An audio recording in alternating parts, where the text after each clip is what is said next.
आ, hello everyone. बेटा कैसे हैं आप लोग। तो ये समरी लेक्चर है फोटोसिंथेसिस इन हायर प्लांट्स का। मैं आपको दोबारा से रिवाइज कर देता हूँ मैं एग्जैक्टली क्या करने की कोशिश कर रहे हैं। मैंने प्लान बनाया है कि मैं 35 से 40 दिन के अंदर आपको पूरी 11th रिवाइज करूंगा, कंप्लीट बॉटनी आपको कराऊंगा। तो मैंने क्या किया है, 18 नवंबर को पहला टेस्ट रखा है फोटोसिंथेसिस का। 16 नवंबर को आपको उसका डे 1 को मिल चुका है उसका लेक्चर। डे 2 को आज आपको जो मिलेगा इसका ये समरी लेक्चर है, साथ में वर्कशीट और आपको इसके शॉर्ट नोट्स।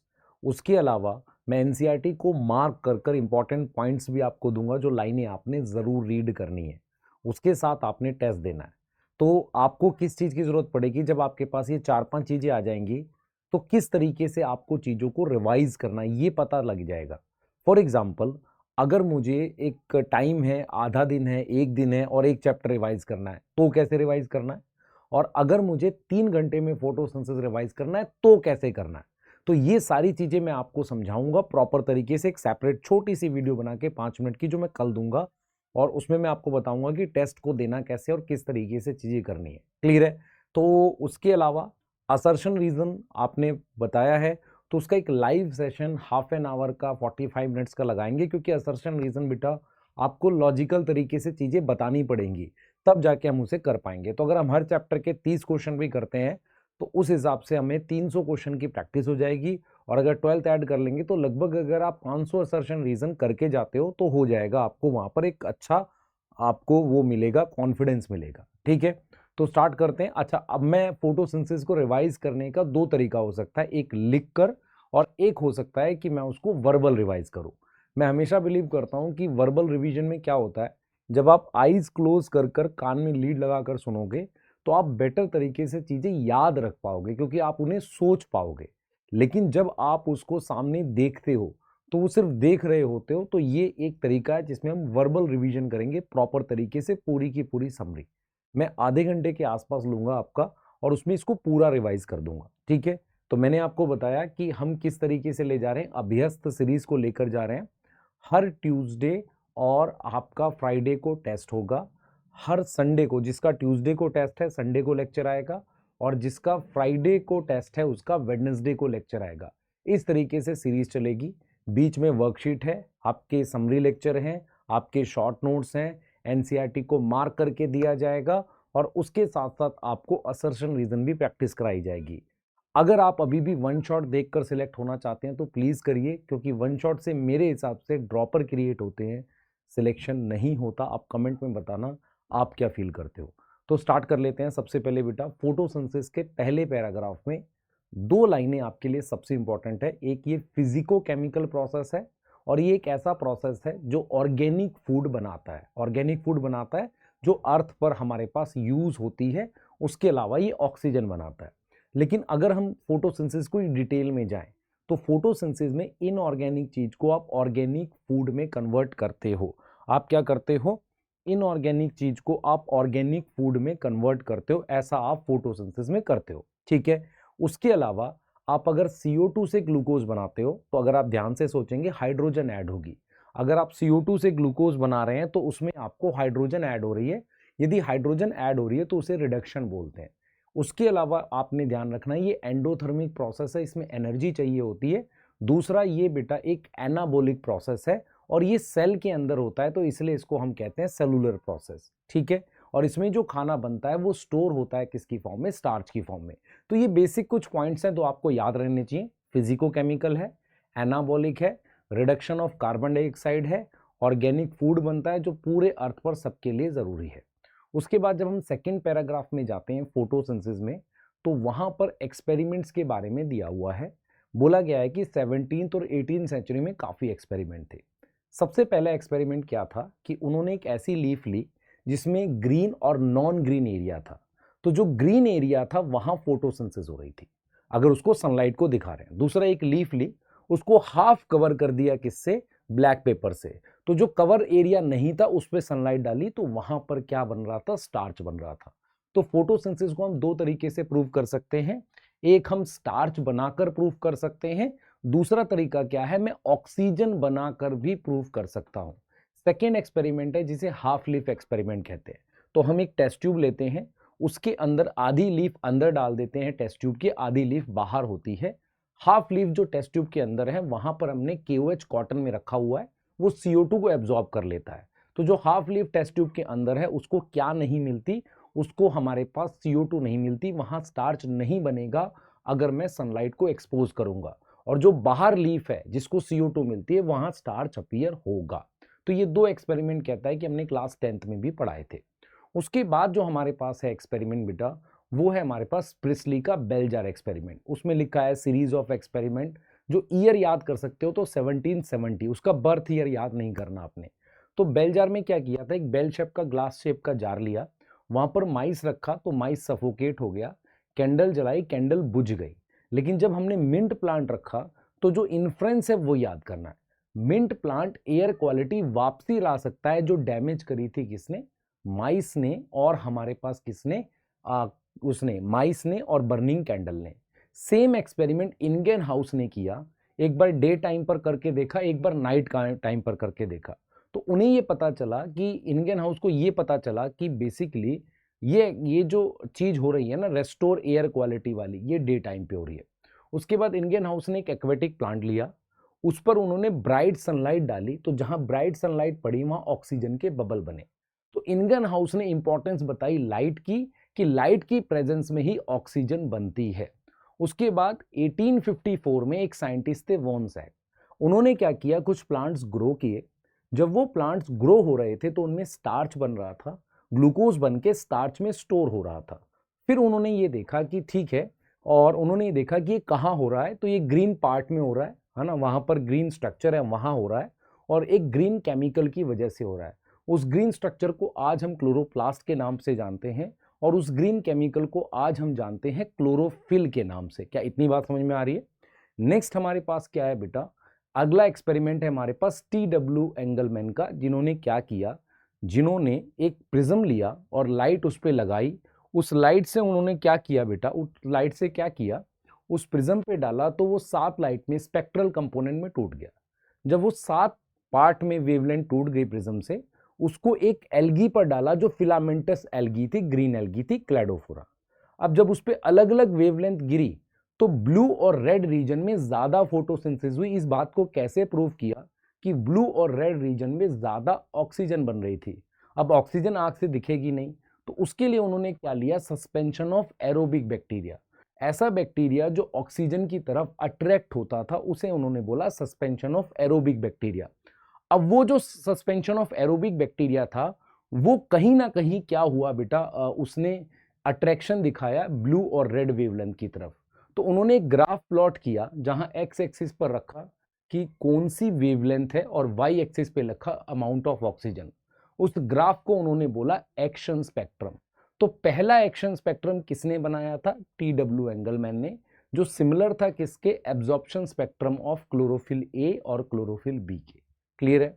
उसके बाद बेटा एक बहुत इंपॉर्टेंट कंट्रीब्यूशन आता है 19th सेंचुरी में, वैन नील के, एक माइक्रोबायोलॉजिस्ट थे जो पढ़ाई कर रहे थे, बहुत न्यूट्रिशन पढ़ रहे थे किसमें, कुछ बैक्टीरिया में। तो वैन नील ने ये ऑब्जर्व किया कि फोटोसिंथेसिस में कुछ ऑक्सीडाइजेबल कंपाउंड होते हैं, जैसे पानी के टूटने को ऑक्सीडेशन कहते हैं। यस, तो ऑक्सीडाइजेबल कंपाउंड है जैसे H2O या H2S, जो टूटकर अपनी हाइड्रोजन CO2 को देते हैं, जिससे हमारे पास बेसिकली क्या बनता है, ग्लूकोज बनता है। तो H2O यूज होता है किसमें, हायर प्लांट में। H2S यूज होता है किसमें, ग्रीन सल्फर बैक्टीरिया या purple sulphur bacteria. Oxidisable compound का मतलब जो टूट कर अपनी हाइड्रोजन दे। क्लियर है? उन्होंने क्या किया बेटा, उन्होंने वो इक्वेशन को भी करेक्ट किया जो फोटोसिंथेसिस की इक्वेशन थी। कौन सी इक्वेशन थी, हम बचपन से पढ़ते आ रहे हैं, 6CO2 6H2O C6H12O6 6O2। यहां पर 6O2 जो है इसमें 12 ऑक्सीजन है। जब लेफ्ट हैंड साइड पर देखेंगे तो 6H2O में 6 ऑक्सीजन है, तो उन्होंने 6H2O को लेफ्ट हैंड साइड में कन्वर्ट कर दिया 12H2O में। उससे क्या हुआ, जितनी भी ऑक्सीजन बनती है फोटोसिंथेसिस में वो सब पानी से आती है। सब की सब कहां से आती है, पानी से आती है। इस चीज को हम चेक भी कर सकते हैं रेडियो आइसोटोप ट्रेसर मेथड से, ट्रेसिंग टेक्निक से। अब ये एक पार्ट है जो एक्सपेरिमेंट का आपको इन्फ्रेंस सबके याद होनी चाहिए प्रॉपर तरीके से। अब हम यहां से आगे जाते हैं और ये देखते हैं कि फोटोसिंथेसिस एग्जैक्टली कहां होती है। तो फोटोसिंथेसिस किसी भी ग्रीन पार्ट में होती है प्लांट के, स्टेम हो सकता है, लीफ हो सकता है, टेंड्रिल हो सकता है, किसी भी ग्रीन पार्ट पे। अगर हम लीफ की बात करें तो लीफ में हमारे पास एक खास तरह के सेल्स होते हैं, मीजोफिल सेल। उन मीजोफिल सेल के अंदर क्लोरोप्लास्ट होता है। क्लोरोप्लास्ट की आउटर मेम्ब्रेन, इनर मेम्ब्रेन, उसके बाद जो मेम्ब्रेन होती है उसे थाइलाकॉइड कहते हैं। थाइलाकॉइड दो तरह के हैं, ग्रेनल थाइलाकॉइड और स्ट्रोमल लैमेली, दोनों को मिलाकर हम मेम्ब्रेन सिस्टम कहते हैं। उसके अलावा स्ट्रोमा, तो फोटोसिंथेसिस की लोकेशन मेम्ब्रेन सिस्टम और उसके अलावा हमारे पास क्या है, स्ट्रोमा। मेरी बात समझ में आ रही है? क्लियर हो गई बात? अब एनसीईआरटी ये भी कहती है कि there is clear cut division of labour. Light reaction, जिसे आप फोटोकेमिकल फेज भी कहते हो, जिसमें लाइट एब्जॉर्ब होती है, पानी टूटता है, एटीपी एनएडीपीएच बनता है, जिसे हम लाइट रिएक्शन कहते हैं। फोटोसिंथेटिक फेज, सॉरी, हम उसको कहते हैं फोटो लाइट रिएक्शन जो है उसको हम कहते हैं photochemical phase. Light reaction basically thylakoid की मेम्ब्रेन पर होता है, चाहे ग्रेनल थाइलाकॉइड हो चाहे स्ट्रोमल लैमेली हो। और डार्क रिएक्शन स्ट्रोमा जो फ्लूइड है ना उसमें होता है, क्योंकि वहां उसके एंजाइम प्रेजेंट होते हैं और वहां पर ग्लूकोज बन के स्टार्च में स्टोर हो जाता है। तो लाइट और डार्क रिएक्शन की लोकेशन अलग अलग है, इसे कहते हैं हम डिवीजन ऑफ लेबर। उसके अलावा एनसीईआरटी कहती है कि क्लोरोप्लास्ट की पोजीशन फिक्स नहीं होती। अगर आप देखें क्लोरोप्लास्ट डिस्क शेप होता है तो उसका फ्लैट सरफेस उसके मतलब पैरेलल लग जाता है सेल के साथ, कब, इवनिंग में, नहीं तो वो परपेंडिकुलर हो जाता है, कब, आफ्टरनून में। अब हम यहां से आगे जाएंगे और पिगमेंट्स के बारे में पढ़ेंगे। तो सबसे पहले आपको मैं क्या बताना चाहूंगा कि हमारे पास लाइट रिएक्शन को हम कहते हैं फोटोकेमिकल फेज। लाइट रिएक्शन में एक बहुत इंपॉर्टेंट चीज होती है जिन्हें हम क्या बोलते हैं, पिगमेंट्स। पिगमेंट्स क्या होते हैं बेटा? पिगमेंट्स आर केमिकल कंपाउंड जो एक फिक्स वेवलेंथ पर अपने इलेक्ट्रॉन एक्साइट करते हैं। आपके सिलेबस में इस चैप्टर में 4 पिगमेंट्स दे रखे हैं, chlorophyll A, chlorophyll B, carotene और जेंथोफिल। क्लोरोफिल ए का जो फॉर्मूला है आप याद कर सकते हो, अच्छा रहेगा, C55S72O5N4Mg। क्लोरोफिल ए और बी में क्या फर्क होता है? क्लोरोफिल ए में हमारे पास बेसिकली क्या होता है बेटा? क्लोरोफिल ए में हमारे पास कार्बन जो है 55 है, S72 है। क्लोरोफिल बी में CHO प्रेजेंट होता है CH3 की जगह। तो अगर आप ध्यान से देखेंगे ऑक्सीजन ज्यादा होगी एक क्लोरोफिल बी में, हाइड्रोजन 2 कम हो जाएगी, तो C55S70O6 हो जाएगा 5 की जगह, N4Mg। अगर आप इनका स्ट्रक्चर देखने की कोशिश करें तो क्लोरोफिल का स्ट्रक्चर ऐसे होता है कि सेंटर में मैग्नीशियम होता है, 4 नाइट्रोजन जुड़ी होती है, उनमें से 2 कोवेलेंट और 2 कोऑर्डिनेट बॉन्ड से, और नाइट्रोजन के आसपास एक रिंग बनती है कार्बन की जिसे पायरोल रिंग कहते हैं। अब ये 4 रिंग बनती है 4 नाइट्रोजन से, उससे एक कंप्लीट रिंग बनती है गोल, उसे कहते हैं पोरफायरिन हेड। फिर एक टेल जैसा स्ट्रक्चर बनता है जिसे फाइटोल टेल कहते हैं। पोरफायरिन हेड, फाइटोल टेल, ये जो स्ट्रक्चर है ये किसका है? क्लोरोफिल ए का, बी का। दोनों के फॉर्मूले में हल्का फर्क होता है, फंक्शन में काफी डिफरेंस है। उसके अलावा अगर आप कैरोटीनॉइड की बात करते हैं तो उसमें 2 तरह के केमिकल आते हैं, कैरोटीन, जेंथोफिल। जितने भी पिगमेंट आप यहां पढ़ेंगे सब लिपिड सॉल्युबल होते हैं। तो कैरोटीन क्या है? वो कार्बन के बॉन्ड का बना होता है, अल्टरनेट डबल बॉन्ड होते हैं। कैरोटीन का एक एग्जांपल है बीटा कैरोटीन जो कैरेट में मिलेगा, लाइकोपीन जो टोमेटो में मिलेगा। उसके अलावा मेरे पास जो जेंथोफिल होता है उसका एग्जांपल इस चैप्टर में है ल्यूटीन, जैसे जो भुट्टा, मेज, उसका येलो कलर होता है वो ल्यूटीन की वजह से होता है। तो अगर आप ध्यान से देखें आपके सिलेबस में इस चैप्टर में है chlorophyll A, chlorophyll B, carotene है और जेंथोफिल है। ये चारों पिगमेंट जो हैं लिपिड सॉल्युबल हैं और ये चारों पिगमेंट एक ग्रुप में मिलते हैं, इन्हें कहते हैं हम लाइट हार्वेस्टिंग कॉम्प्लेक्स। अब हम आ जाते हैं टॉपिक लाइट हार्वेस्टिंग कॉम्प्लेक्स पे। तो लाइट हार्वेस्टिंग कॉम्प्लेक्स का मतलब होता है हंड्रेड्स ऑफ पिगमेंट एक साथ थाइलाकॉइड की मेम्ब्रेन पे मिलते हैं, उनमें उनको हम फंक्शनली 2 ग्रुप में डिवाइड कर सकते हैं, होते वो 4 तरह के हैं, chlorophyll A, chlorophyll B, carotene, xanthophyll. Functionally हम क्या कर सकते हैं बेटा? उनको हम 4 ग्रुप में डिवाइड कर सकते हैं, 2 ग्रुप में डिवाइड कर सकते हैं। क्लोरोफिल ए हमेशा रिएक्शन सेंटर होता है, मतलब एक ऐसा पिगमेंट होता है अगर उसको मतलब एंजाइम रहता है उसके पास, वो एनर्जी से केमिकल रिएक्शन करा सकता है। क्लोरोफिल बी, कैरोटीन, जेंथोफिल, इन्हें तीनों को मिला के हम एंटीना कहते हैं। तो किसी भी लाइट हार्वेस्टिंग कॉम्प्लेक्स में क्लोरोफिल बी, कैरोटीन, जेंथोफिल और एक सिंगल क्लोरोफिल ए होता है। क्लोरोफिल ए रिएक्शन सेंटर है, क्लोरोफिल बी, कैरोटीन, जेंथोफिल, ये हमारे पास क्या है? एंटीना। अब आपको ये समझना है कि पिगमेंट कैसे काम करते हैं। पिगमेंट पर जब लाइट पड़ती है उसके इलेक्ट्रॉन एक्साइट होते हैं। एक्साइटेड इलेक्ट्रॉन वापसी आ सकता है। अगर वापसी ग्राउंड स्टेट पर आएगा तो वो एनर्जी रिलीज करता है। आपने पढ़ा भी है ये कि जब भी किसी का इलेक्ट्रॉन एक्साइट होगा तो जब वो ग्राउंड स्टेट पे आएगा या आगे जाएगा एनर्जी रिलीज करता है। अब वो एनर्जी को आप यूज कर सकते हो किसी दूसरे पिगमेंट को देने के लिए। अगर एक पिगमेंट दूसरे पिगमेंट को देगा इलेक्ट्रॉन एक्साइट करने के बाद रिलीज एनर्जी घट जाएगी, वेवलेंथ बढ़ जाएगी। इसका मतलब ये हुआ कि एक पिगमेंट हमेशा अपने ज्यादा वेवलेंथ वाले पिगमेंट को वो प्रोवाइड करेगा एनर्जी। क्या यहां तक क्लियर है? एक पिगमेंट हमेशा दूसरे को जब प्रोवाइड करेगा अपने से ज्यादा वेवलेंथ प्रोवाइड करेगा। इसका मतलब अगर किसी ने 400 नैनोमीटर एब्जॉर्ब किया है तो 420 वाले को दे सकता है, 390 वाले वेवलेंथ एब्जॉर्ब करने वाले पिगमेंट को नहीं दे सकता। तो एंटीना बहुत सारे लगे रहते हैं, एक एंटीना दूसरे को देता है, 420 को मिल गया, 420 ने 440 को दे दिया। ऐसे करते करते फाइनली सारी वेवलेंथ हम रिएक्शन सेंटर के पास पहुंचाते हैं। रिएक्शन सेंटर जो होता है हमेशा हाईएस्ट वेवलेंथ और लोवेस्ट एनर्जी पे काम करता है। किसमें? लाइट हार्वेस्टिंग कॉम्प्लेक्स में। अब लाइट हार्वेस्टिंग कॉम्प्लेक्स क्या है?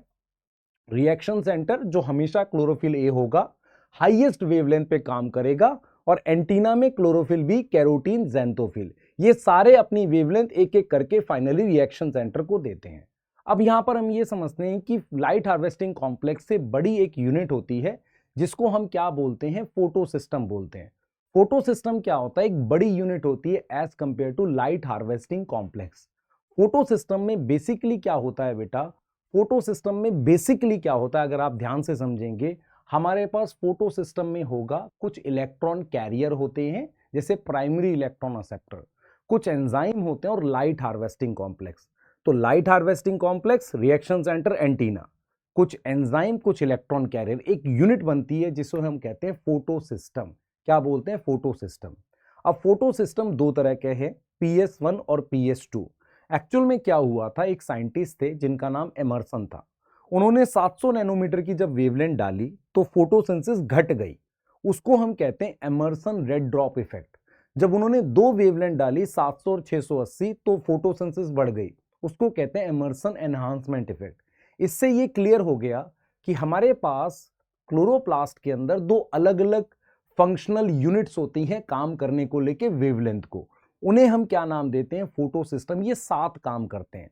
तो PS1 पहले डिस्कवर हुआ था, उसका रिएक्शन सेंटर काम करता है 700 नैनोमीटर पर, और उसके क्लोरोफिल ए को हम लिखते हैं P700। P700 एक पिगमेंट होता है बेटा, क्लोरोफिल ए का नाम है। ऐसे ही मेरे पास PS2 सेकेंड डिस्कवर हुआ था, उसका रिएक्शन सेंटर 680 नैनोमीटर पर काम करता है। PS2 PS1 साथ मिलके काम करते हैं। जब वो काम करेंगे तो ग्रेनल थाइलाकॉइड जो होता है उस पे हमारे पास PS1 और PS2 दोनों प्रेजेंट होते हैं। क्या प्रेजेंट होते हैं? PS1 PS2 दोनों प्रेजेंट होते हैं। स्ट्रोमल लैमेली पे हमारे पास सिर्फ PS1 प्रेजेंट होता है।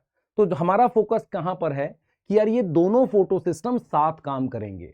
PS2 बाद में डिस्कवर हुआ है और वो किस वेवलेंथ पे काम करता है? 680 या उससे कम पे। PS1 काम करता है 700 या उससे कम पे। दोनों फोटो सिस्टम साथ काम करते हैं। अब हम ये देखेंगे कि किस तरीके से ये दोनों फोटो सिस्टम साथ काम करके फोटोकेमिकल फेज, जिसे हम लाइट रिएक्शन कहते हैं, उन्हें करते हैं। अब ये आपके पास ग्रेनल थाइलाकॉइड है, उस पर मेरे पास ये दोनों फोटो सिस्टम लग गए। अब क्या होगा? लाइट आई है लेस देन 680 नैनोमीटर। अब आपको क्लियरली पता है लेस देन 680 नैनोमीटर पर दोनों फोटो सिस्टम क्या हो जाएंगे? एक्साइट हो जाएंगे। दोनों फोटो सिस्टम क्या हो जाएंगे बेटा? पूरी तरीके से एक्साइट हो जाएंगे। उनके दोनों के इलेक्ट्रॉन चले जाएंगे प्राइमरी इलेक्ट्रॉन एक्सेप्टर पर। एनसीईआरटी क्लियरली लिखती है कि ऐसा रेड वेवलेंथ पर हो रहा है। अब ये रेड वेवलेंथ क्या है आपको समझना पड़ेगा। 680 नैनोमीटर पर PS2 एक्साइट हो रहा है और 700 नैनोमीटर पर PS1 एक्साइट हो रहा है। मान लो मैं कहता हूं 400 नैनोमीटर आई तो वो PS2 में जाकर रिएक्शन सेंटर को 680 होके कन्वर्ट होके मिल जाएगी। तो ऐसे ही PS1 पे मिल जाएगी। तो PS2 PS1 दोनों के इलेक्ट्रॉन एक्साइट होके अपहिल चले गए और उनके अपने अपने प्राइमरी इलेक्ट्रॉन एक्सेप्टर को मिल गए। PS2 का प्राइमरी इलेक्ट्रॉन एक्सेप्टर है फियोफाइटिन। PS1 का प्राइमरी इलेक्ट्रॉन एक्सेप्टर कुछ बुक्स में X लिखा है, कुछ में FPS, तो हम FPS लेके चलेंगे। अब PS2 के प्राइमरी इलेक्ट्रॉन एक्सेप्टर जिसका नाम फियोफाइटिन है उसको इलेक्ट्रॉन मिल गया। अब वहां से वो PS1 की तरफ जाएगा। इसका मतलब ये है कि इलेक्ट्रॉन का फ्लो PS2 से PS1 की तरफ होता है। इसका मतलब दोनों फोटो सिस्टम ऐसे कनेक्ट हैं कि उनके बीच में इलेक्ट्रॉन का फ्लो है। PS2 का इलेक्ट्रॉन एक्साइट होकर मिला है फियोफाइटिन को, फिर वो डाउनहिल इलेक्ट्रॉन कैरियर के थ्रू जा रहा है। इलेक्ट्रॉन कैरियर कौन से होते हैं? जो इलेक्ट्रॉन लेकर आगे इलेक्ट्रॉन पास कर देते हैं, उन्हें हम इलेक्ट्रॉन कैरियर कहते हैं। तो PS2 का प्राइमरी इलेक्ट्रॉन एक्सेप्टर पहले देता है फियोफाइटिन है, वो डाउनहिल में इलेक्ट्रॉन देता है प्लास्टोक्विनोन को, फिर जाता है साइटोक्रोम B6F, फिर जाता है प्लास्टोसाइनिन, और प्लास्टोसाइनिन से PS1 पर। तो ये PS2 फियोफाइटिन, फिर प्लास्टोक्विनोन, साइटोक्रोम B6F, प्लास्टोसाइनिन, फिर आ गया PS1 पर। अब PS1 का इलेक्ट्रॉन ऑलरेडी किस पे गया हुआ है? FES पे। FES से इलेक्ट्रॉन जाता है डाउनहिल में फेरोडॉक्सिन, और वहां से मिलता है NADP+ को। NADP+ इलेक्ट्रॉन और प्रोटॉन लेके NADPH बना देता है। तो कहीं ना कहीं आपको ये समझ में आएगा कि PS2 PS1 के जो इलेक्ट्रॉन एक्साइट हुए थे, PS2 का इलेक्ट्रॉन PS1 के पास आ गया और PS1 का इलेक्ट्रॉन ने NADPH बना दिया। जब ये इलेक्ट्रॉन PS2 और PS1 के बीच में ऐसे डाउनहिल मूव कर रहा था फियोफाइटिन से PS1 की तरफ, इसके बीच में एनर्जी यूज करके हमने क्या बना लिया? ATP बना लिया। अब मेरे पास ये PS2 है, ध्यान रखेंगे, ये मेरे पास PS2 है। अब ये अभी भी इलेक्ट्रॉन डेफिशिएंट है। क्या हुआ है? याद करिए, PS2 दोनों और PS1 दोनों के इलेक्ट्रॉन एक्साइट हुए थे। PS2 का PS1 के थ्रू आके पास आ गया इलेक्ट्रॉन ट्रांसपोर्ट चेन से। PS2 अभी भी इलेक्ट्रॉन डेफिशिएंट है, तो PS2 क्या करता है? पानी को तोड़ देता है। एक सेकेंड देखिए बस।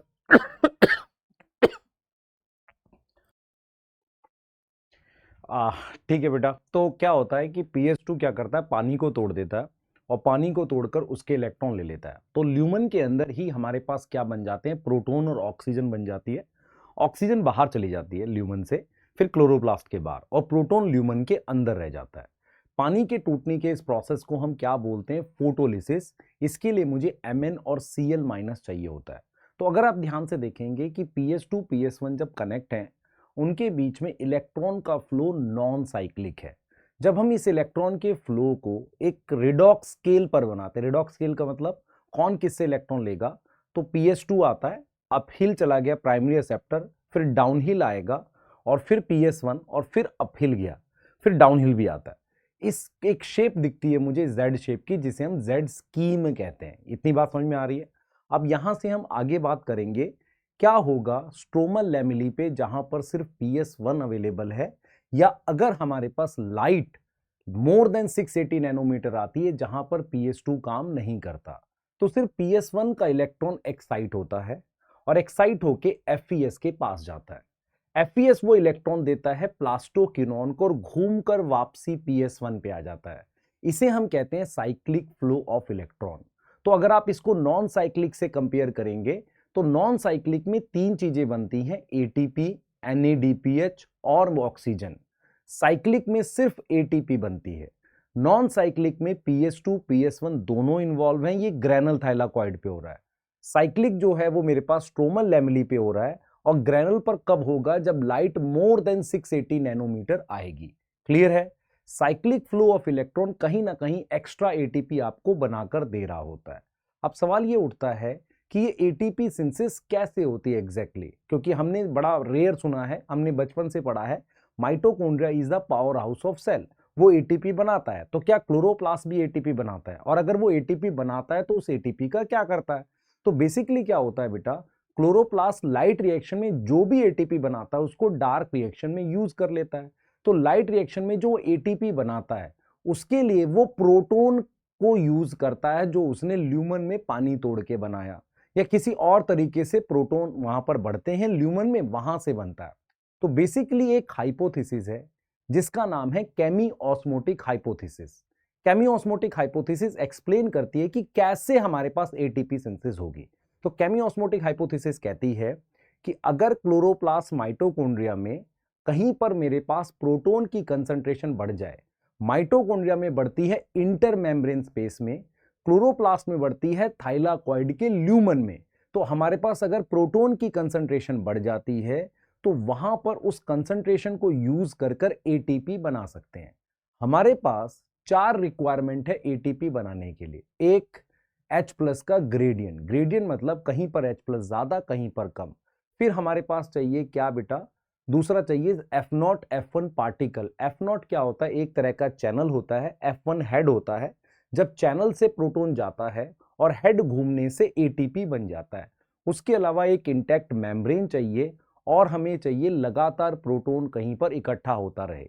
तो क्लोरोप्लास्ट में कहाँ एटीपी बनता है, कैसे बनता है, उसको डिस्कस कर लेते हैं। तो क्लोरोप्लास्ट में थाइलाकॉइड के ल्यूमन के अंदर मुझे प्रोटॉन की कंसंट्रेशन बढ़ानी है एज कंपेयर टू स्ट्रोमा।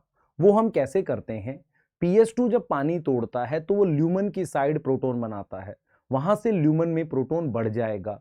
और अगर हम ध्यान से देखें, PS1 जब NADPH बनाता है तो वो प्रोटॉन खर्च करता है स्ट्रोमा की साइड से। अगर हम खर्च कर रहे हैं, यूज कर रहे हैं, तो प्रोटॉन स्ट्रोमा से डिक्रीज हो जाएगा। और PS2 अपने इलेक्ट्रॉन देता था किसको, फियोफाइटिन को। फियोफाइटिन देता है प्लास्टोक्विनोन को, जो एक हाइड्रोजन कैरियर है। लिपिड बाइलेयर में प्लास्टोक्विनोन बाहर की तरफ होता है, वो अंदर की तरफ आता है प्रोटॉन लेकर। मतलब क्या होगा, प्लास्टोक्विनोन कन्वर्ट हो जाता है PQH2 में बाहर, और फिर वो अंदर आता है और अपने इलेक्ट्रॉन दे देता है साइटोक्रोम B6F पर।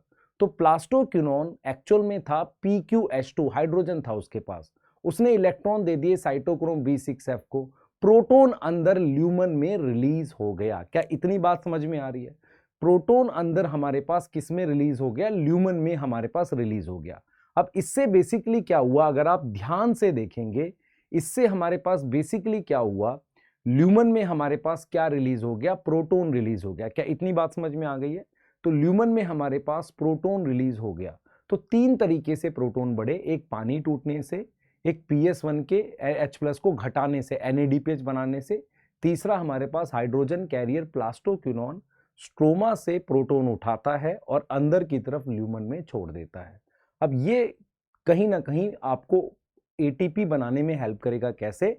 थाइलाकॉइड की मेम्ब्रेन पर एक चैनल होता है F0, CF0 कहते हैं, और एक हेड होता है जो घूम जाता है जब प्रोटॉन ल्यूमन से स्ट्रोमा की तरफ जाता है। हेड आपका स्ट्रोमा की साइड होता है और एटीपी स्ट्रोमा में बन जाती है। अब आपने एक टॉपिक पढ़ा है एक्शन और एब्जॉर्प्शन स्पेक्ट्रम, वहां पर क्या दिया हुआ है, एक लीफ है, लीफ को आप क्रश करके उसमें से पिगमेंट आइसोलेट करते हैं पेपर क्रोमेटोग्राफी से। जब पिगमेंट अलग हो जाते हैं, उनमें जब आप लाइट पास करते हैं तो पिगमेंट कुछ एब्जॉर्ब करता है। अब ये कौन से पिगमेंट थे? Chlorophyll A, chlorophyll B, carotene, xanthophyll. Chlorophyll A का कलर है ब्लू ग्रीन, क्लोरोफिल बी का कलर है ग्रीन येलो, कैरोटीन का कलर हमारे पास क्या होता है, येलो ऑरेंज, और ज़ैंथोफिल का येलो। तो बेसिकली ये पिगमेंट कौन सी वेवलेंथ एब्जॉर्ब करेंगे, इसका एक ग्राफ बना हुआ है, उसे हम कहते हैं एब्जॉर्प्शन स्पेक्ट्रम। उस ग्राफ में क्लोरोफिल ए और बी ब्लू और रेड रीजन में ज्यादा एब्जॉर्प्शन दिखाते हैं। उसके अलावा अगर आप देखेंगे कैरोटिनॉइड, जिन्हें कैरोटीन, ज़ैंथोफिल, वो बीच वाले कुछ रीजन में ज्यादा एब्जॉर्ब करते हैं। फिर हमने एक और ग्राफ प्लॉट किया जिसे हम एक्शन स्पेक्ट्रम कहते हैं, जो क्लोरोफिल ए के लिए बनाया जाता है। एक्शन स्पेक्ट्रम में बेसिकली क्या होता है, आप देखेंगे एक्स एक्सिस पर मैं बनाता हूं वेवलेंथ, वाई एक्सिस पर ऑक्सीजन कितना रिलीज हुआ। तो हम ये देख रहे हैं कि क्लोरोफिल ए ब्लू और रेड रीजन पे ज्यादा ऑक्सीजन रिलीज करता है। तो कहीं ना कहीं आपको मिलेगा कि एक्शन और एब्जॉर्प्शन स्पेक्ट्रम की शेप जो है वो मैच कर रही है, 1 to 1 नहीं है पर मैच कर रही है। कहीं ना कहीं क्या होता है, बीच वाले पार्ट में मुझे एब्जॉर्प्शन नहीं दिखता पर एक्शन दिखता है। इसका मतलब ये हुआ कि कहीं ना कहीं एंटीना मॉलिक्यूल ने, या जिन्हें हम असेसरी पिगमेंट्स कहते हैं, क्लोरोफिल बी, कैरोटीन, ज़ैंथोफिल ने अपनी वेवलेंथ रिएक्शन सेंटर को दी है। तो रिएक्शन सेंटर को वो अपनी वेवलेंथ देकर एक तो एफिशिएंसी बढ़ाते हैं फोटोसिंथेसिस की, दूसरा वो क्या करते हैं, पिगमेंट को जलने से बचाते हैं। तो आपने ध्यान रखना है कि असेसरी पिगमेंट 2 काम करते हैं, एक एफिशिएंसी बढ़ाते हैं, दूसरा जलने से बचाते हैं। इतनी बात समझ में आ रही है? दूसरा हम ये समझ पा रहे हैं कि एक्शन और एब्जॉर्प्शन स्पेक्ट्रम अगर 1 to 1 ओवरलैप कर रहा है, लगभग ओवरलैप कर रहा है क्लोरोफिल ए का, तो वो रिएक्शन सेंटर है। अब हम बात करेंगे डार्क रिएक्शन की, जिसे हम कहते हैं बायोसिंथेटिक फेज। कुछ ऐसे पॉइंट्स हैं जहां से क्वेश्चन पूछे जाते हैं। फॉर एग्जांपल, अगर हम बायोसिंथेटिक फेज कह रहे हैं तो सबसे पहले ये मिसनोमर है, गलत नाम है। ये गलत नाम क्यों है? क्योंकि डार्क रिएक्शन ऐसा नहीं है रात में होता है, डार्क रिएक्शन डे में ही होता है। उसको लाइट रिएक्शन के प्रोडक्ट की नीड होती है, उसको लाइट की जरूरत नहीं होती। इस बात का प्रूफ ये है कि अगर कोई प्रोसेस किसी दूसरे पे डिपेंड है तो अगर मैं ये प्रोसेस रोक दूं तो दूसरा कुछ टाइम के बाद रुकेगा। ऐसे ही जब आप लाइट रिएक्शन रोकोगे तो डार्क रिएक्शन कुछ टाइम के बाद रुक जाता है, जैसा कि आप इवनिंग में ऑब्जर्व कर सकते हो। अगली चीज क्या है बेटा, डार्क रिएक्शन जिसे आप कैल्विन साइकिल कहते हो, C3 साइकिल कहते हो, उसके स्टेप्स डिस्कवर किए थे कैल्विन ने। उन्होंने C14 यूज कर एल्गल फोटोसिंथेसिस को स्टडी किया था। तो उन्होंने बताया कि पहला प्रोडक्ट CO2 फिक्स होने पर, मतलब जब CO2 क्लोरोप्लास्ट के अंदर एंटर करता है तो पहला प्रोडक्ट 3 कार्बन का एक एसिड है, ऑर्गेनिक एसिड है, जिसका नाम PGA है। उसके बाद उन्होंने पूरी साइकिल का पता लगाया, क्लियर कि पूरे स्टेप्स पता लगाए किसके, C3 साइकिल के। इसके लिए उन्हें बाद में नोबेल प्राइज दिया गया और एक तरीके से रेडियो एक्टिविटी का उन्होंने पॉजिटिव यूज दिखाया। अब हम यहाँ पर ये समझेंगे कि बहुत सारे प्लांट ऐसे मिले जिनका पहला प्रोडक्ट मेरे पास 3 कार्बन का PGA था, पर साइंटिस्ट लोगों को कुछ प्लांट ऐसे भी मिले जिनके पास पहला प्रोडक्ट जो था वो 3 कार्बन का ना होके 4 कार्बन का था, जिसे हम OAA कहते हैं। OA मतलब ऑक्जेलोएस्टिक एसिड कहते हैं। तो उन प्लांट्स को कहा गया C4 प्लांट, जैसे मेज, सोरगम, शुगर केन। और C3 प्लांट में पहला प्रोडक्ट 3 कार्बन का एसिड था। क्या इतनी बात समझ में आ रही है? अब आपको यह समझना है बेटा कि जब मेरे पास पहला प्रोडक्ट 3 कार्बन का है और कार्बन डाइऑक्साइड से कोई चीज जुड़ के ये बना है, तो वो चीज मेरे पास 2 कार्बन की होनी चाहिए जिससे CO2 जुड़ा है, जिसे हम कहते हैं प्राइमरी CO2 एक्सेप्टर। अब प्राइमरी CO2 एक्सेप्टर 2 कार्बन का साइंटिस्ट खोजते रहे, मिला नहीं। फाइनली मुझे पता चला कि प्राइमरी CO2 एक्सेप्टर जो है वो 5 कार्बन का एक शुगर है, कीटो शुगर है, कीटोन वाली शुगर है 5 कार्बन की, जिसपे 2 फॉस्फेट जुड़े हुए हैं। नाम है उसका RUBP, ribulose 1,5 bis phosphate. Ribulose 1,5 bis phosphate उसका नाम है। अब पूरे स्टेप्स हम समझते हैं डार्क रिएक्शन के क्या है। डार्क रिएक्शन का सबसे पहला स्टेप होता है CO2 को जोड़ना, किसके साथ, RUBP के साथ। RUBP 5 कार्बन का है, CO2 1 कार्बन का है, तो दोनों मिलके 6 कार्बन हो गई। इस स्टेप को कहते हैं कार्बोक्सिलेशन। इसके लिए मुझे एक एंजाइम चाहिए जिसका नाम रुबिस्को है। रुबिस्को की फुल फॉर्म है ribulose 1,5 bis phosphate carboxylase oxygenase. जब हमने कार्बोक्सिलेशन स्टेप किया जिसमें RUBP और CO2 को जोड़ा, तो मेरे पास जो प्रोडक्ट बना वो PGA बना, 3 कार्बन का था। पर यहां लेफ्ट हैंड साइड पे 6 कार्बन है, तो PGA के 2 मॉलिक्यूल बने। अब ये 2 मॉलिक्यूल की जब मैं रिडक्शन करूंगा, एसिड की रिडक्शन करूंगा, तो एक शुगर बनेगी 3 कार्बन की, जिसे हम ट्रायोस फॉस्फेट कहते हैं।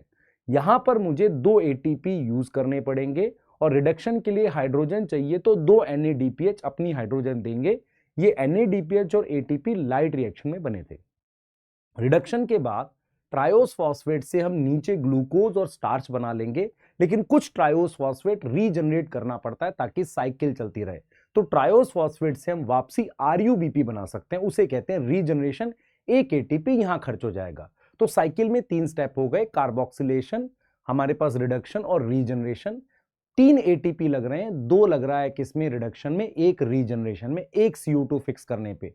लेकिन 1 CO2 से 1 ग्लूकोज नहीं बनता। साइकिल 6 बार जब घूमेगी तो 1 ग्लूकोज बनेगा। तो 6 बार घूमेगी तो टोटल सबको 6 से मल्टीप्लाई करेंगे, तो हमारे पास कितने ATP आ जाएंगे, 1 CO2 के लिए 3 ATP था, तो 6 CO2 मतलब 1 ग्लूकोज के लिए 18 ATP आ जाएंगे। 1 CO2 के लिए 2 NADPH लग रहे थे रिडक्शन स्टेप में, तो टोटल मेरे पास कितने लग जाएंगे, 12 NADPH। तो 1 CO2 के लिए 3 ATP, 2 NADPH, 1 ग्लूकोज फिक्स करने के लिए 12 NADPH और आपके पास 18 ATP, 18 ATP लगेंगे। अब ये हमारे पास क्या है, C3 साइकिल है। अब आपने किसके बारे में पढ़ा, रुबिस्को के बारे में। रुबिस्को एक क्या है बेटा, मोस्ट अबंडेंट प्रोटीन है अर्थ पर और प्लांट पे। रुबिस्को क्या होता है बेटा, रुबिस्को एक ऐसा एंजाइम होता है हमारे पास जिसमें बेसिकली एक जगह RUBP बाइंड करता है, दूसरी जगह कार्बन डाइऑक्साइड और ऑक्सीजन दोनों में से कोई भी बाइंड कर सकता है। बाइंडिंग कॉम्पिटिटिव होती है, पर कहीं ना कहीं रुबिस्को की प्रेफरेंस CO2 के लिए है। पर स्पेशल कंडीशन में RUBP कंबाइन हो सकता है किसके साथ, ऑक्सीजन के साथ। अगर RUBP CO2 के साथ कंबाइन होता है तो 2 मॉलिक्यूल PGA के बनते हैं, C3 साइकिल चलती है। RUBP अगर कंबाइन होता है ऑक्सीजन के साथ तो एक PGA के साथ 2 कार्बन का एक और मॉलिक्यूल बनता है PG, फॉस्फोग्लाइकोलेट, जो एक वेस्ट प्रोडक्ट है, एक अलग साइकिल में घूमता है, जिसे हम कहते हैं फोटो रेस्पिरेशन, जिसके लिए मुझे 2 और ऑर्गेनल चाहिए, पेरोक्सिसोम, माइटोकॉन्ड्रिया, क्योंकि क्लोरोप्लास्ट तो है ही। तो 3 ऑर्गेनल में ये प्रोसेस चलता है जिसे फोटो रेस्पिरेशन कहते हैं, और ये कब चलता है? जब रुबिस्को कंबाइन करता है ऑक्सीजन के साथ। ऐसी कौन सी कंडीशंस बन जाती हैं जब रुबिस्को ये काम करता है? ये होती है हमारे पास ट्रॉपिकल कंडीशन। अब ट्रॉपिकल कंडीशन कौन सी कंडीशंस होती हैं आपको समझना पड़ेगा। ट्रॉपिकल कंडीशन जो हैं वो बेसिकली कौन सी कंडीशंस हैं, अगर आपको मैं रियलिटी में बताऊं, जहां पर गर्मी ज्यादा होती है, टेम्परेचर हाई है, हाई लाइट इंटेंसिटी है, तो 4 कंडीशन है जब रुबिस्को एज अ ऑक्सीजनेस काम कर सकता है। High temperature, high light intensity, high oxygen, low CO2। जब वो एज अ ऑक्सीजनेस काम करता है तो फोटो रेस्पिरेशन की साइकिल चलती है।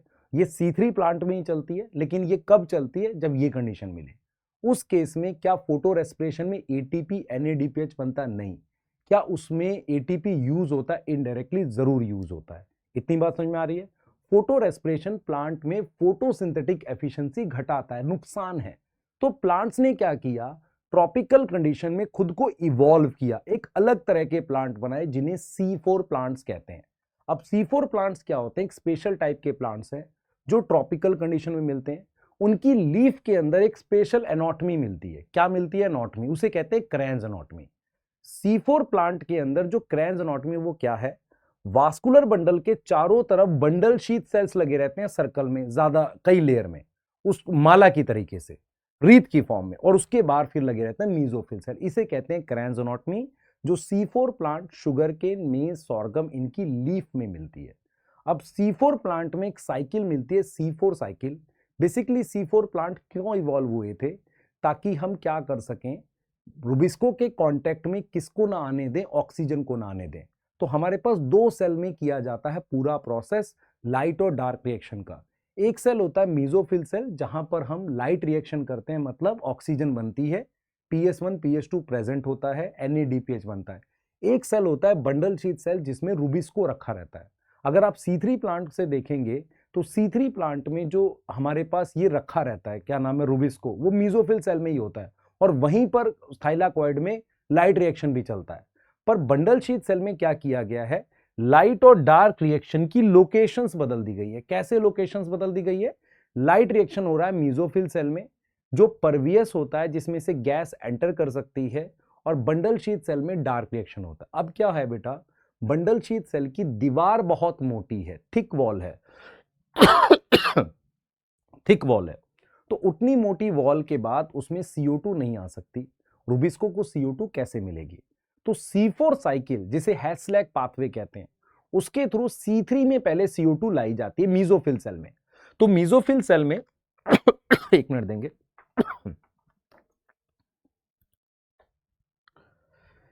ठीक है बेटा, तो हम लोग जो बात कर रहे थे, हम बात कर रहे थे C4 प्लांट की। तो जो मेसोफिल सेल है उसमें बेसिकली क्या करते हैं? CO2 फिक्स करते हैं। कैसे करते हैं? C4 प्लांट में बताता हूं।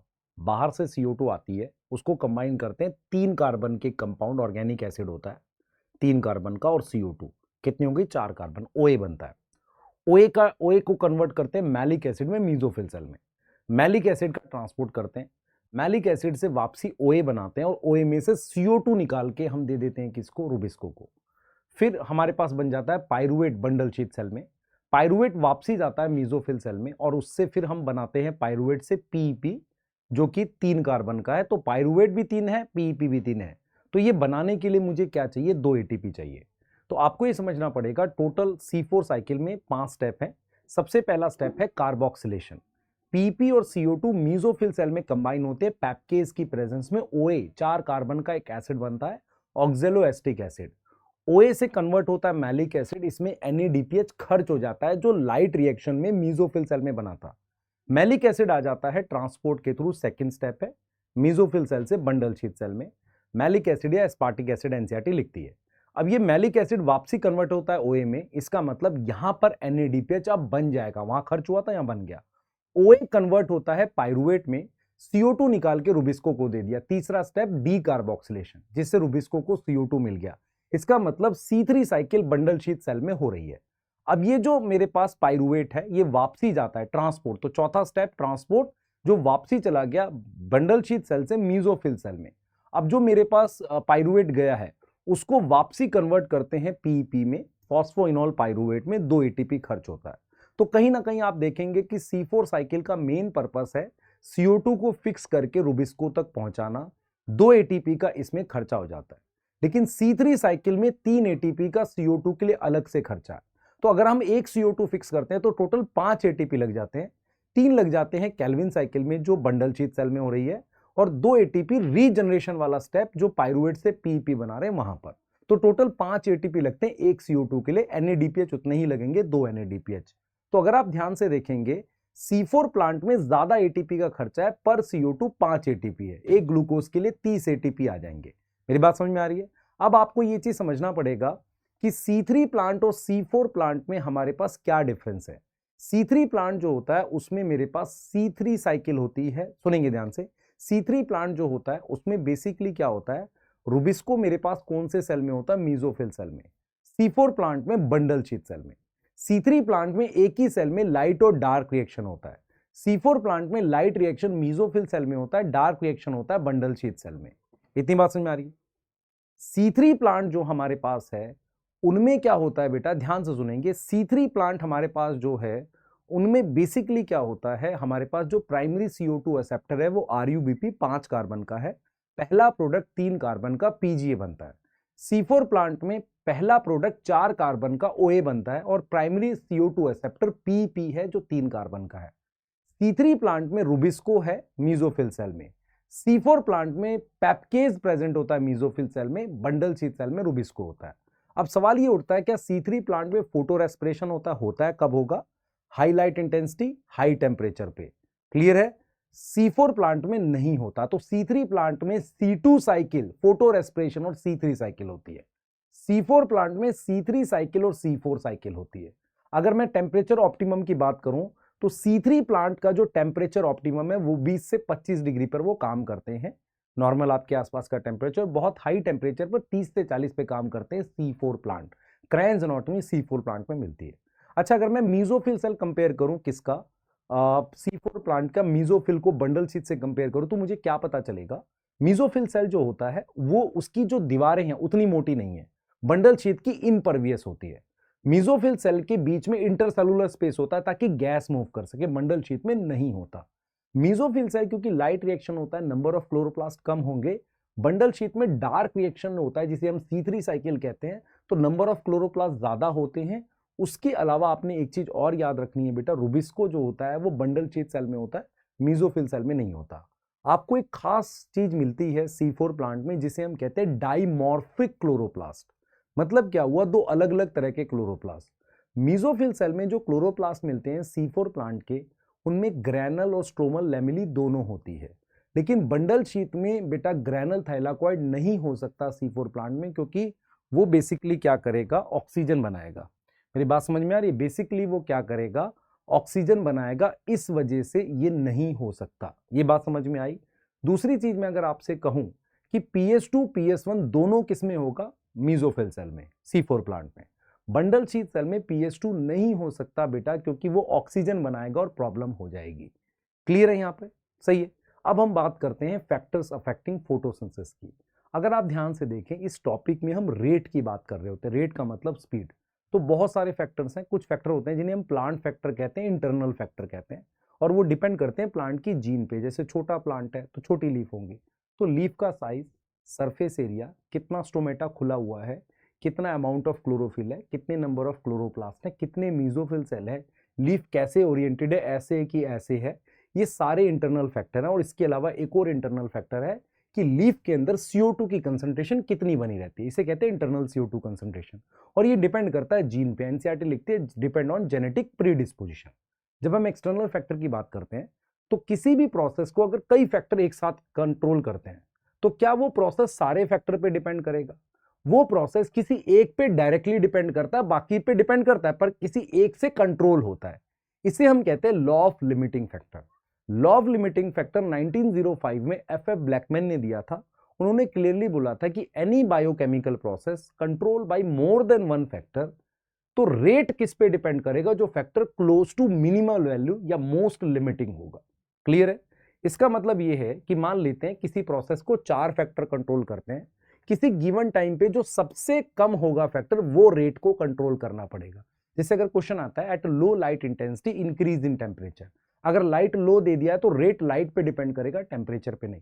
तो increase in temperature no effect होगा लो लाइट पे। क्लियर है?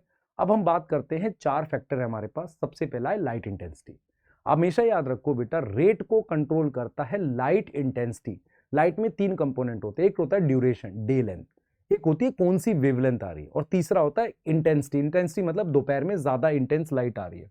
ठीक है, अब हम ये देखते हैं कि लाइट इंटेंसिटी डायरेक्टली प्रोपोर्शनल है रेट के। हम सुबह के समय देखते हैं कि लाइट जब कम होती है तो ग्राफ ऐसे सीधा जा रहा होता है। एक टाइम ऐसा आ जाता है 8 बजे 9 बजे, जब रेट जो है, स्पीड जो है, लाइट पे डिपेंड नहीं करता, तो वो ग्राफ ऐसे कांस्टेंट हो जाता है। इसका मतलब ये हुआ कि लाइट एक लिमिट के बाद इफेक्ट नहीं करती। तो लो light intensity rate directly depend है। हाई लाइट इंटेंसिटी मतलब सैचुरेशन आ जाएगा, लाइट पे डिपेंड नहीं करेगा, कोई और फैक्टर पे डिपेंड करेगा। एक चीज और आप याद रखिए कि 10% लाइट काफी होती है सैचुरेट करने के लिए। लाइट बहुत कम होता है लिमिटिंग हो, लाइट लिमिटिंग लगभग ना के बराबर होती है। तो 10% लाइट मोर देन इनफ होती है, और शेड में ही लिमिटिंग होती है। कई बार बहुत तेज लाइट हो तो लीफ जल जाती है, जिसमें पिगमेंट डिस्ट्रॉय होते हैं, उसे फोटो ऑक्सीडेशन कहते हैं। अगर मैं आपसे पूछूं कि फोटोसिंथेसिस के लिए कौन सी वेवलेंथ चाहिए, पार 400 से 700 नैनोमीटर फोटोसिंथेटिकली एक्टिव रेडिएशन, ये वेवलेंथ चाहिए होती है।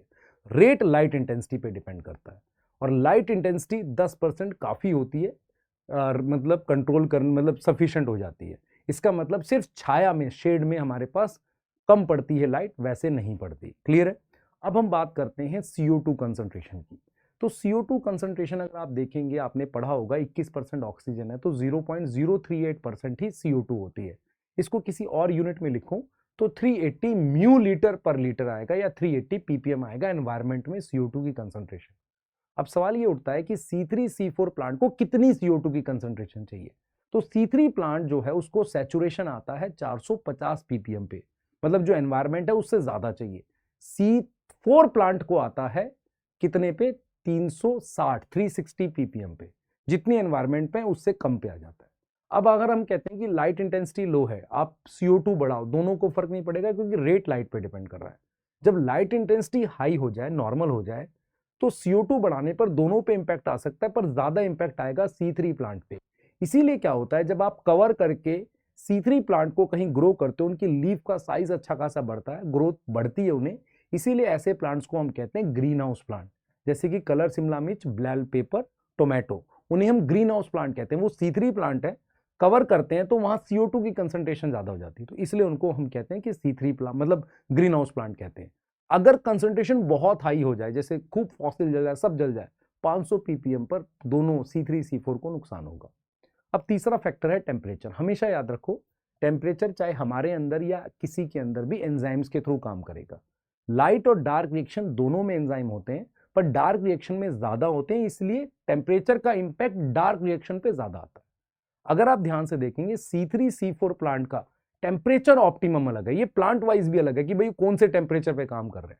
इसके अलावा हैबिटाट में भी डिपेंड करता है कि भाई कौन सा हैबिटाट है, वहां किस ऑप्टिमम टेम्परेचर के हमारे पास प्लांट मिलते हैं। ठीक है, पर हमेशा याद रखो, टेम्परेचर का ग्राफ बेल शेप आएगा जब भी आएगा। क्लियर है? अब हम बात करते हैं पानी की। पानी फोटोलिसिस के लिए चाहिए, पर उतना पानी हमेशा प्रेजेंट होता है प्लांट में। इसका मतलब पानी का डायरेक्ट इंपैक्ट नहीं है। अगर पानी कम होता है जैसे दोपहर में, तो स्टोमेटा बंद हो जाते हैं, CO2 नहीं जा पाती, तो इसका मतलब फोटोसिंथेसिस घट गई। पर किसके थ्रू हुआ? CO2 के थ्रू। तो पानी का इनडायरेक्ट इफेक्ट है। पानी नहीं है तो लीफ मुरझा गई, उसकी वजह से क्या हुआ, उसकी वजह से भी बेटा क्या होगा, सरफेस एरिया घट गया, फोटोसिंथेसिस डिक्रीज हो गई। तो कहीं ना कहीं पानी आपका काम नहीं करता, इनडायरेक्टली काम करता है। क्लियर है? डायरेक्ट काम नहीं करता। अब ये आपका पूरा कंप्लीट हो गया। मेरे को आपको क्लियर बताना है, अगर आप सच में सिलेक्ट होना चाहते हो, आपको समझना पड़ेगा कि कौन सी रिवीजन टेक्निक कब यूज करनी। उसके लिए मुझे आपको एक वीडियो देनी पड़ेगी, अभी आपको कौन सी करनी है, और बीच में देखो अभी तो सारा करना है, फिर बाद में कम समय में कैसे इसको यूज करना है ये भी मुझे बताना पड़ेगा। अब आपको समरी में कुछ है, मुझे वो मार्क करके देना है। मुझे आपको कोई स्पेशल लाइनें हैं एनसीईआरटी की, वो मार्क करके देना है। मुझे कमेंट में जरूर बताना क्या इससे आपको बेनिफिट हो रहा है, क्या आप इसको कान में लगा के सुनेंगे तो फायदा होगा। मुझे बताना है, मैं पूरी 11th का आपको दूंगा ये। ठीक है बेटा, मिलते हैं, बाय।